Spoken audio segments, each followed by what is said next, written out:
On-go craze is causing some problems around Toronto's ferry terminal. For more on the concerns, we're joined in studio by MP for the area, the Honourable Adam Vaughan. Good day, sir. How are you? I'm very well, thanks for coming in. Okay. You told me a year ago. What did I told you? That I'd be here talking about Pokemon. I was just getting ready to hit the campaign. It's retro, right? Okay, now, the gameplay will taper off with this at some point. Organically, they always do. Do you wait it out? Do you sort of stay and pray, or do you sort of shoehorn in with some regulation? Look, I think that it's a great phenomena. It's fun to watch around the city as you see sort of folks gather and look at their cell phones. It'd be nicer if they're talking to each other, perhaps, but as they do what they do, I think it's a temporary phenomena that's going to crowd the place. And I think that what you're really going to see probably is an application of this where you get people into paid areas to get Pokemon as an advertising tool.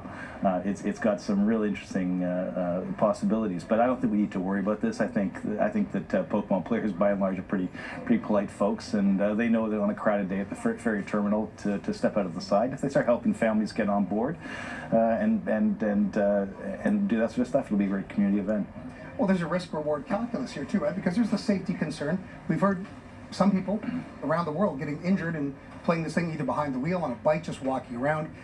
If you limit a social media experiment like this, you also risk the outrage of a group of people who have no problem. They thrive on outrage. Look, there are some complex urban environments where good social manners are what's needed.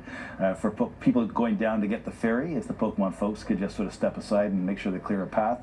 And for the folks playing Pokemon, it's great to see them out and about. Maybe they should take a ride on the ferry as well and go see what they find on the Toronto Islands. Who knows? But I don't think this is a place where government wants to, should, or can regulate. I think it's a phenomena, and for the meantime, let's just sit back and enjoy it.